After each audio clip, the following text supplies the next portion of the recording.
Saturday, 7th December 1985.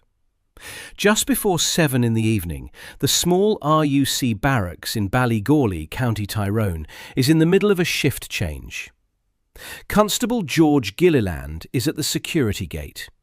He is 34 years old, married with 3 children. He is opening the gate for Reserve Constable William Clements, who is 52 and going off duty after his shift. Clements carries a Ruger revolver from the 6 Series family, issued to RUC officers at the time.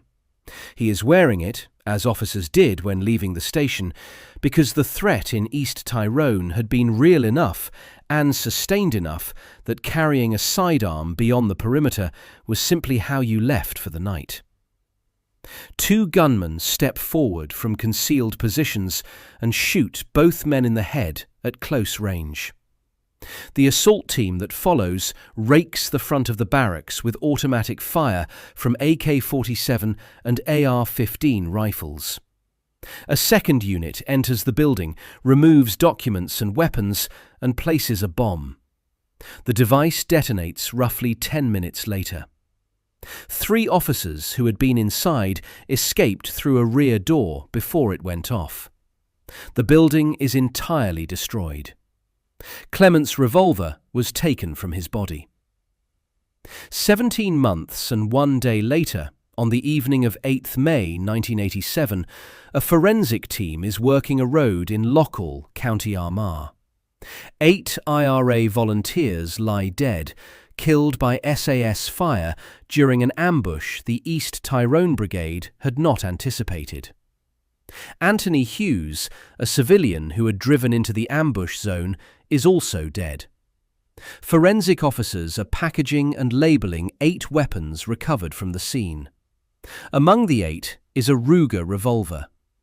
RUC forensic examination identifies it as the sidearm taken from William Clements at Ballygawley in December 1985. The interval between the taking and the recovery is exactly 17 months and 1 day. In between, it went to the Birches. The debate about East Tyrone and Loughgall has always been a debate about betrayal. Who sold it? Who was on whose payroll? Whose word was worth what? There are versions of that argument that may be correct. What this account tracks is something running underneath it. A material intelligence trail that accumulated throughout those 17 months and required no human whisper to generate. The revolver is the clearest single proof of it. By 1985, the East Tyrone Brigade of the Provisional IRA had become one of the most operationally capable units in the organisation. Patrick Kelly, who became brigade commander in 1983, was implementing a strategy developed with Jim Linner and Padraig McKerney. Destroy isolated RUC stations, prevent their reconstruction through intimidation, and progressively deny the security forces a permanent presence across eastern Tyrone. Linner's underlying theory, shaped by his reading of Mao and Giap during years in Long Kesh, where he had been imprisoned after a 1973 bombing conviction, envisioned a network of liberated zones, expanded gradually outward from Republican strongholds until British civil and military infrastructure in the area became untenable. IRA Northern Command approved a scaled-back version. The immediate objective was station destruction. In 1985 alone, there were 44 such attacks on security force facilities across Northern Ireland. Mark Urban, in Big Boys Rules, describes the brigade's operations during this period as spectaculars, deliberately conceived at a scale intended to demonstrate capability as much as inflict damage. What separated East Tyrone from most other IRA units in the mid-1980s was the sophistication of its operational planning and the tightness of its personnel. These were men from the same villages and townlands, some from the same families, many radicalised during the 1981 hunger strikes, and the death of Galbally man Martin Herson. They had trained together and operated together long enough to coordinate complex attacks against fortified targets with a level of precision that the security forces had not previously encountered in rural Ulster. The 7th December 1985 attack on Ballygawley involved 2 active service units under Kelly's command. The assault team carried AK-47 and AR-15 rifles. The bomb unit was responsible for the device and for clearing out whatever it could from the station before detonating it. The Republican magazine Iris published an account in October 1987. One volunteer took up a position close to the front gate. 2 RUC men opened the gate and the volunteer calmly stepped forward, shooting them both dead at point-blank range. Volunteers firing AK-47 and Armalite rifles moved into the barracks, raking it with gunfire. Having secured the building, they planted a 100-pound bomb inside. The bomb exploded, totally destroying the building after the volunteers had withdrawn to safety. The Police Remembrance Trust Memorial records the specific moment. Constable Gilliland was opening the security gate for Reserve Constable Clements, who was going off duty, when both were shot at close range. The attack was launched at a shift change, the interval of maximum vulnerability, when the officers at the gate are simultaneously visible and separated from the relative protection of the station's interior. 3 further officers escaped through a rear door and survived, sustaining injuries when the bomb detonated. Clements' revolver was taken from his body. The newsletter's 2017 retrospective on the Ballygawley and Loughgall connection is specific. Taken from the body of Constable William Clements, confirming he was dead when the weapon was removed.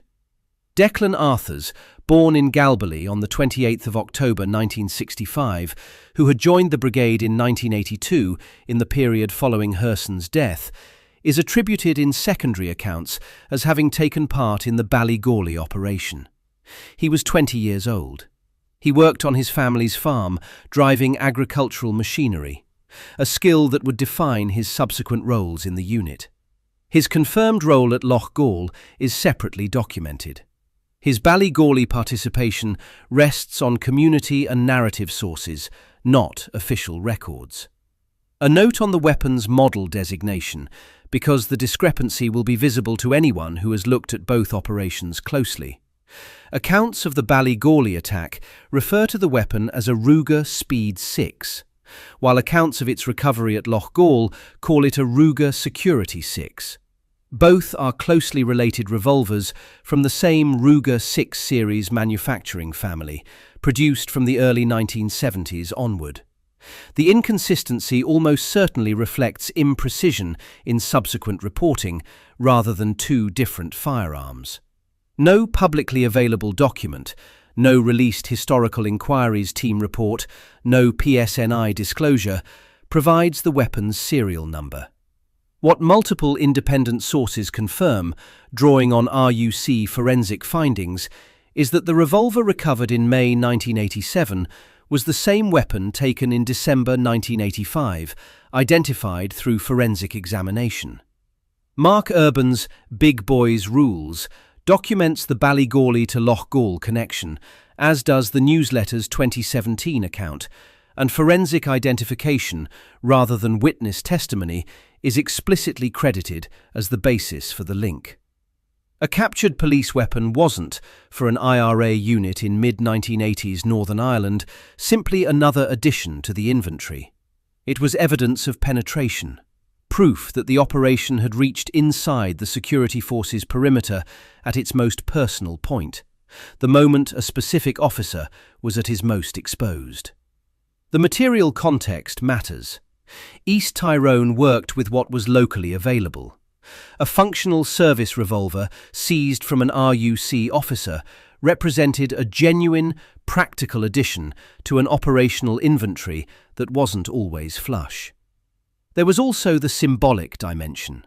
Within a unit of volunteers from the same townlands, men who shared a common political memory, who attended the same funerals, whose families were embedded in the same communities, Retaining and using the captured weapon was a statement legible to everyone who needed to read it. The weapon had come directly from the body of an RUC man killed at his own station gate. Its continued use announced that. It carried the specific history of where it had been acquired and what the acquisition had cost the other side. British service weapons in IRA hands had a longer history in this context. The RUC's Webley revolvers and later Smith & Wesson and Ruger service sidearms appeared across incidents throughout the Troubles, precisely because units that managed to take them kept them. The capture of a police weapon was operationally prestigious in a way that a smuggled or purchased firearm wasn't. The provenance was the point. Retaining it extended the prestige. Every subsequent use of the weapon reinforced that original act. What the East Tyrone Brigade appears not to have fully grasped, or grasped too late to matter, is what each subsequent use of that weapon was generating on the other side. Every time a firearm is discharged, it leaves identifiable marks. The rifling in a barrel imparts a specific spiral pattern to the bullet as it travels down the bore. The breech face, the firing pin, and the extractor each leave characteristic microscopic impressions on the spent cartridge case. These individual characteristics are stable. They persist across thousands of rounds and remain comparatively consistent over years of use. When a weapon is recovered following an incident and submitted to a forensic laboratory, examiners test-fire it and compare the resulting specimens under a comparison microscope against everything already held in the repository from prior submissions. A match links the submitted weapon to every incident where cartridge cases or bullets from that specific barrel are already in the record. The Northern Ireland Forensic Science Laboratory, which had operated under various institutional names since the 1950s and was formally reorganised within the Northern Ireland office from 1976, ran these comparisons as routine procedure. Its own institutional documentation states the standard practice directly. Test-fired bullets and spent cartridge cases are compared microscopically with others held by the laboratory to link shooting incidents or help reconstruct events at shooting incidents. That comparison didn't require a human source to initiate. When a weapon was submitted following an incident, the comparison happened. The repository was cumulative. Each submission extended it. Each new incident in which a retained weapon was used produced new comparative materials that could be linked backwards against everything already catalogued. The Weapons and Explosives Research Centre, WERC, was the intelligence-oriented hub within that forensic structure, staffed by RUC Special Branch officers. It translated technical ballistic comparisons into intelligence products accessible to investigators and analysts, building pattern pictures across multiple incidents. WERC's function wasn't purely evidential in the courtroom sense, it was explicitly intelligence productive in the operational sense. The 2025 Police Ombudsman Report on the 1988 murders of Seamus Morris and Peter Dolan names WERC directly and confirms that cross-incident weapon comparison was systematic institutional practice. The same report documents the consequences of a comparative failure. A VZ-58 rifle wrongly linked to the Morris-Dolan murders had deprived RUC investigators of developing lines of inquiry. The language of the finding is significant. The expectation built into the system was that correct cross-incident linking would generate lines of inquiry. That was what the system was for. The Kingsmill Massacre Police Ombudsman report makes the same expectation explicit from the opposite direction. The original investigation's failure to exploit ballistic links with other attacks in which the same weapons were used was classified as an investigative failing. The links were supposed to be found and used. When they were found and used, they produced maps of a weapon's movement across time and geography. After 17 months of East Tyrone Brigade operations, 9 separate attacks on RUC stations across the region, in addition to the major operations at Ballygawley and the Birches, the accumulated ballistic record of that unit's weapons was substantial. The IRA eventually demonstrated that it understood this threat in the most direct way available to it.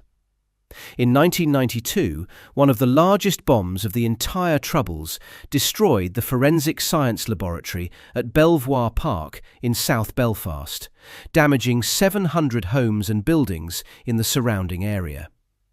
The target was chosen specifically because the laboratory analysed evidence in cases involving IRA attacks. That was a recognition, in 1992, of a threat that had been operational since the beginning of the Troubles. By the time the IRA acted on that understanding, the men who had carried the Clements revolver were long dead, and the weapons were already catalogued. 11th of August 1986, County Armagh. The RUC station at the Birches near Portadown is unmanned. The station operated on part-time hours, morning and late afternoon, and the brigade had established this in advance.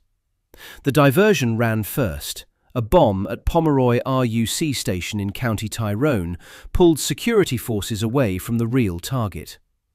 A stolen JCB digger, its front bucket loaded with a bomb of approximately 200 pounds, was driven toward the Birches station's reinforced perimeter fence, a structure built specifically to resist grenades and mortar attack. The machine went through it. The armed team simultaneously raked the station with automatic gunfire. The bomb detonated after the unit had withdrawn. Most of the station was destroyed. The roof came off a pub across the road. Several civilians sustained minor injuries. Accounts range from 3 to 6. None died. Declan Arthurs is attributed in narrative accounts as the digger driver at the Birches, as he would be at Loughgall 9 months later. His agricultural background made him the natural choice for that specific role. Official records don't confirm his Birches role specifically. What they confirm is the operation's scale and its tactical significance. About 35 people were involved in planning and executing an attack on a fortified police installation using a novel method of bomb delivery. The coordination required was substantial, and it had worked. This was the first documented use of a mechanized bomb delivery vehicle against an RUC installation. The tactic was novel. It was logged by British analysts and associated with a specific unit operating in a specific corridor of East Tyrone and adjacent North Armagh. When the same method appeared at Loughgall 9 months later, analysts had the Birches as the direct comparator. Same unit, same construction equipment, same basic operational structure of diversionary attack, armed covering fire, and digger-delivered device. The tactical signature was as clear as the ballistic one. The Ruger revolver's presence at the Birches isn't confirmed in any named primary source.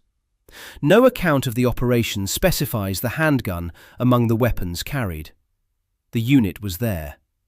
The weapon was in the unit's inventory before the Birches, and in that same inventory at Loughgall. Whether it was on Arthur's, on McKerney, or on someone else that specific evening, it was somewhere in East Tyrone, in the possession of the East Tyrone Brigade. The operative point is that the chain of custody runs through the unit continuously, and the unit's operational pattern was now fully legible from the Birches forward. Same people, same method, same geography, same class of target. By early 1987, the pattern the East Tyrone Brigade had generated across 18 months of operations was extensive enough to read without extraordinary intelligence effort.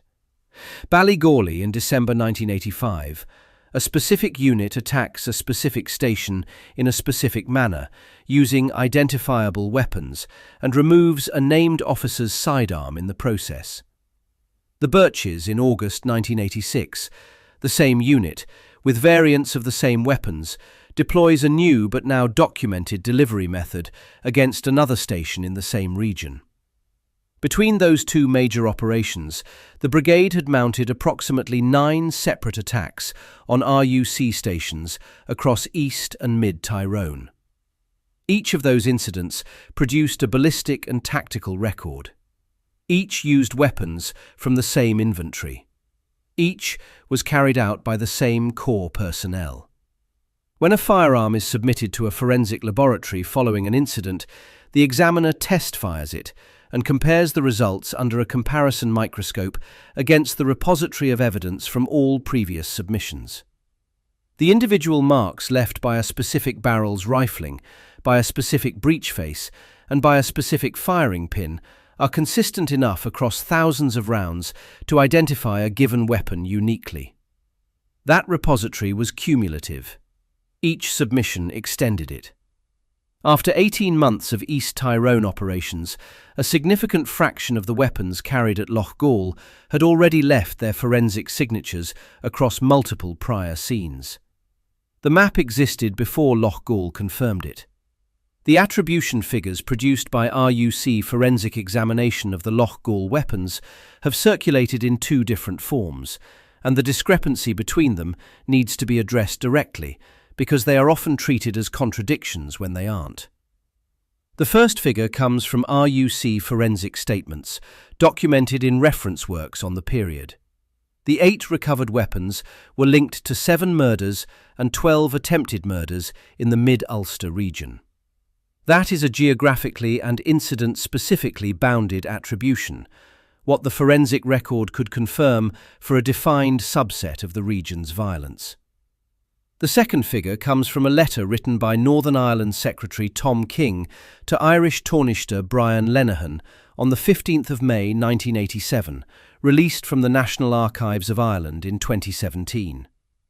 King wrote that the recovered weapons were responsible for every single murder and attempted murder in Fermanagh and Tyrone this year, and indeed further afield as well, and that the unit had at least 40 to 50 killings to its score. This figure covers 2 full counties, encompasses all Republican killings in 1987 prior to Loughgall, and reflects the British government's broader assessment of the brigade's total operational record, rather than the narrowly certified Mid-Ulster forensic subset. The Irish Examiner's summary of the declassified state papers ran the headline, "Loughgall guns linked to 50 murders." The 2 figures measure different things. The 7 and 12 number is a specific forensic attribution for a specific incident subset. The 40 to 50 number is a governmental assessment of the full operational record across a wider geography and time frame. Neither is wrong for what it actually describes. Both have named primary sources. The precision of either count matters less than what the range implies. By 8th of May 1987, the weapons recovered at Loughgall had moved across enough incidents, across enough geography, and across enough time that their forensic map was substantially drawn long before the ambush provided the final confirmation. The Loughgall operation has been covered in detail before on this channel, and the audience familiar with those accounts does not need it reconstructed at length. The compressed version of what happened is sufficient for what comes after. 8 members of the brigade arrived at Loughgall from the northeast shortly after 7 on the evening of 8th May 1987.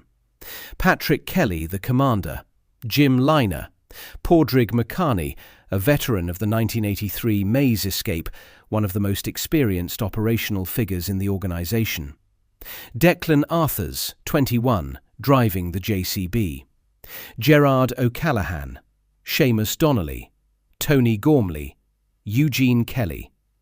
They wore boiler suits, bulletproof vests, gloves, and balaclavas. The unit made 2 slow reconnaissance passes of the station without seeing movement inside. Members of the team debated whether to proceed. They decided to go ahead. Gormley and O'Callaghan climbed onto the digger alongside Arthur's. The fuse was lit. Arthur's drove through the light perimeter fence. Kelly jumped from the van and opened fire on the building. The SAS opened fire from inside the station and from 5 concealed positions in the surrounding tree line. 678 spent cartridge cases were recovered from the scene. Approximately 600 from SAS weapons, 78 from the IRA team. All 8 died from multiple gunshot wounds. The 1995 inquest returned this finding explicitly for all 9 deaths, including Anthony Hughes. The bomb didn't kill any of the IRA members, a point worth stating directly because it's still sometimes reported otherwise. Declan Arthurs was shot in a laneway opposite Loughgall FC's premises. He was found with a Zippo lighter still in his right hand, the one he had used to light the 40-second fuse. He was 21 years old. He had reportedly been at Ballygawley when this started. 8 IRA firearms were recovered and forensically examined, among them a Ruger Security 6 revolver. The Ruger was identified as the weapon taken from William Clements at Ballygawley on the 7th of December 1985. The newsletter's 2017 account is direct. A Ruger revolver taken from the body of Constable William Clements was recovered at the scene of the Loughgall ambush. The same gun was used in 2 other murders. Security sources, cited through Ireland's Long War's account of the Loughgall operation, attribute the weapon's use to 6 incidents between Ballygawley and Loughgall, a figure that rests on a single source attribution and should be treated accordingly. What the forensic record confirms across multiple independent accounts is that the weapon was used in additional incidents, that it was recovered at Loughgall, and that its identification there was the product of ballistic examination, not any human disclosure. The IRA knew something was wrong before the operation had properly begun. The volunteers in the scout cars, the supporting element that wasn't in the attacking unit, observed the digger make 2 slow passes of the station without the expected activity visible inside. Members of the assault team felt the same unease when they surveilled the building. The debate over whether to proceed lasted only briefly. They went ahead. And then the SAS was there, from inside the building and from 5 positions in the surrounding tree line simultaneously. What followed inside the organisation was an intense and sustained search for the source of the betrayal.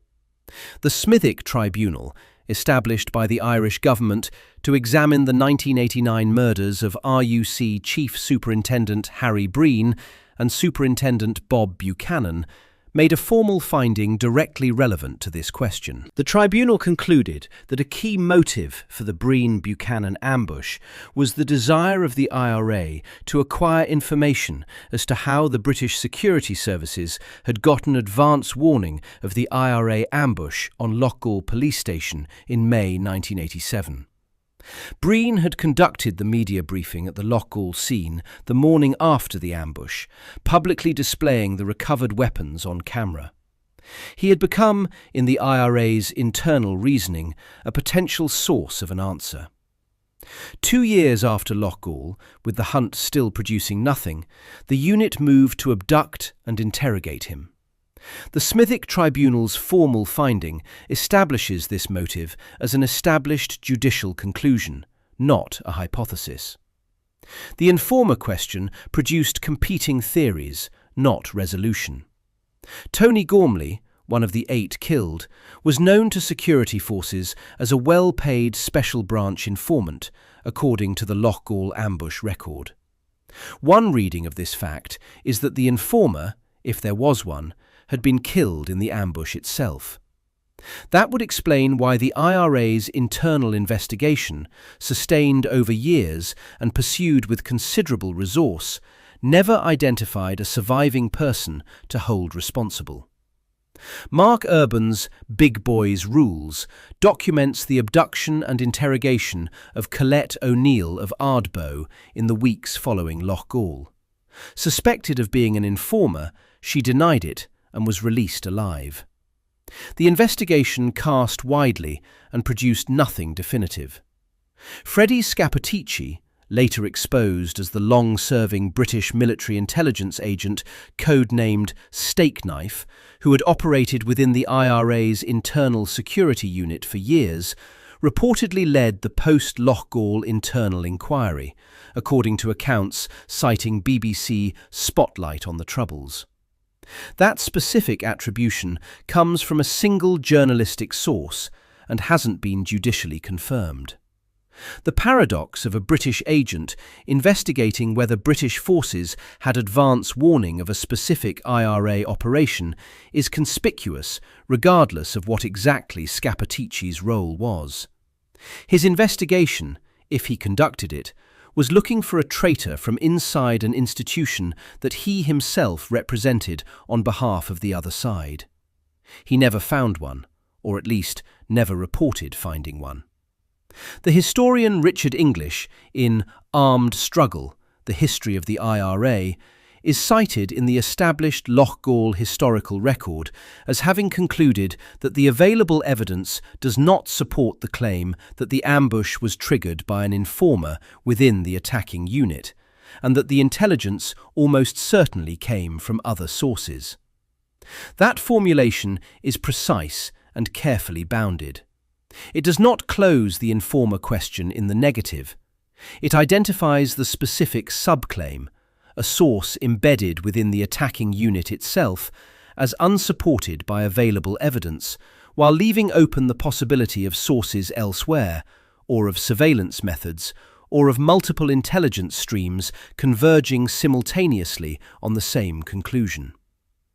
Gormley's known special branch connection sits in the record alongside English's conclusion, and they aren't necessarily contradictory. Gormley was in the attacking unit. If he was the source, English's conclusion that no informer inside the unit can be identified from the available evidence might require only the clarification that the informer didn't survive to be identified. The unit, of course, couldn't have known any of this. All they knew was that something had happened that shouldn't have been possible without inside knowledge. Their framework for understanding that was the framework of betrayal. Someone had talked. Someone had sold it. That was the available explanation, and they pursued it with everything they had for years afterwards. There was, running underneath all of this, a second thing that required nobody's betrayal at all. Beginning on the 7th of December 1985, at the gate of a police barracks in Ballygawley, a unit began building a forensic and tactical record with every operation it mounted. A revolver taken at one site was used at subsequent sites, each use leaving a ballistic trace in a repository designed to accumulate exactly that kind of evidence. A delivery method used for the first time at the Birches in August 1986 was logged, associated with a specific unit, and then reproduced at Loughgall 9 months later with the same people and the same basic structure. The weapons returned to the same class of target. The men returned to the same method. The pattern was legible. The Forensic Science Northern Ireland institutional documentation describes the process in straightforward terms. Test-fired bullets and spent cartridge cases are compared microscopically with others held in the repository to link shooting incidents or help reconstruct events at shooting incidents. That comparison happened each time a weapon was submitted. No human source was required to trigger it. The comparison ran because the weapon had been submitted and because submitted weapons were systematically compared against the full accumulated record as standard procedure. After 18 months of East Tyrone Brigade operations, Ballygawley in December 1985, 9 subsequent attacks on RUC stations across East and Mid-Tyrone, the Birches in August 1986, and the further operations through early 1987. The accumulated map of that unit's weapon movements was substantially drawn before Loughgall closed it. The Tom King letter of the 15th of May 1987 reflects this map. The RUC forensic statement of 7 murders and 12 attempted murders in Mid-Ulster reflects the evidentiary subset of that map. Both documents exist because the weapons had been generating the map throughout the entire preceding period. For 17 months, the men who ran East Tyrone believed their problem was a person. They hunted for one afterwards, hard, and by every account, for years. A person may well have existed, but there was a second thing happening in those 17 months that required nobody's betrayal at all. A revolver taken at one gate turned up at a second station and then at a third, alongside the same rifles, in the hands of men using the same method against the same kind of target. Somebody on the other side wasn't listening for a whisper. They were reading a list. And the list had been written, twice over, in public, by the unit itself.